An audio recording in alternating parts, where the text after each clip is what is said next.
Let's take a look at this tweet here by Buster Olney, who really laid into the Baltimore Orioles. So Buster Olney on Twitter said this of the Baltimore Orioles. He said that the Orioles are on pace to lose 106 games this season. In their previous 2 full seasons, they lost 115 and 108 games. This is unprecedented in AL history. When the Players Union cites a non-competitive behavior, the Orioles could be Exhibit A. It's just wrong. So Buster Olney here just made a very interesting point, because the Baltimore Orioles, for a very, very long time, my entire lifetime, the Baltimore Orioles have been a terrible baseball team, a terribly run baseball team, and on the field, a very terrible team itself, too. And look, they're on pace to lose over 100 games in 3 straight full seasons. That's bad enough. But it's even worse when you factor in that going all the way back, although you run the clock back all the way back to 1998. From 1998 until right now, the year of our Lord 2021, the Orioles have made the playoffs 3 times. That is 3 times in 23 years they have made the playoffs. 3 times.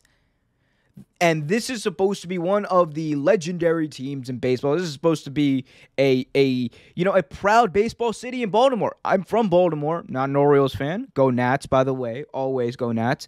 But I will say this.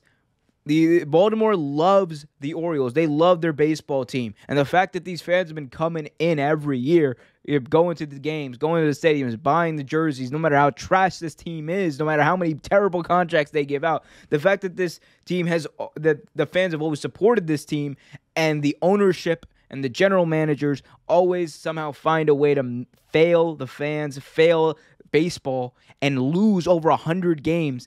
It's really bad. It's really bad. And there was a time where the Orioles were decent.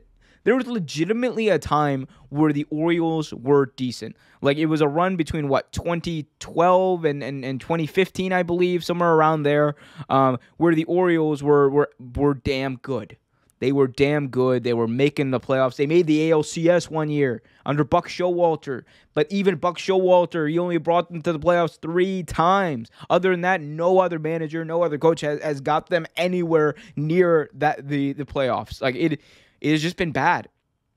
And I think one of the points that Buster Olney says, that when you talk about non-competitive behavior, when the Players Union wants to cite that, the Orioles are Exhibit A. You're damn right they could be.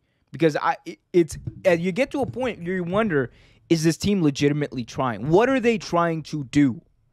What are the Baltimore Orioles trying to do in managing and running this team into the ground?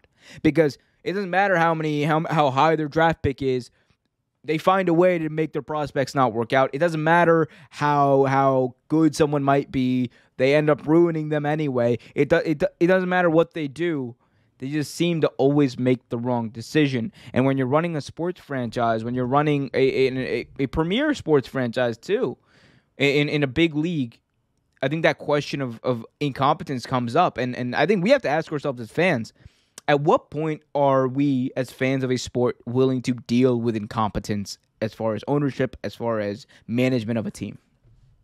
Because there has to be some sort of clause, there has to be some sort of repercussions for owners or managers who either willfully or not are bad at running their team and are bad for this long. 23 years of nearly 23 years of entirely incompetence.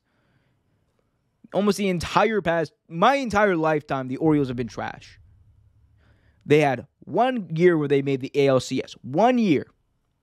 Other than that, zip, nada, zilch. And they're about to go 3 straight full seasons, losing over 100 games.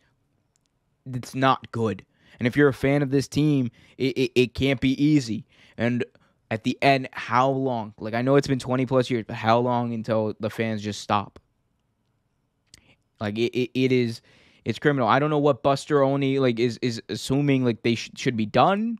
I mean, there's I've seen people online say that the ownership group should probably be forced to sell, which I think there should be some sort of incompetence clause that if you're an incompetent owner for such a long time, like if you're like this, like 20 plus years of just bad baseball and bad management of a team, at what point does the MLB step in? Does a major league league step in and say, hold up, we need someone if someone's going to manage our teams, they have to know what they're doing. They have to be competent in the sport that they're running. And you guys have shown you are not competent, whether it's willful or not. We're going in a different direction, because at the end of the day, these teams are part of the MLB, and it's not a right for someone to own these teams. It should be a privilege, and that's why you have the commissioner. That's why you have the systems set up in these leagues.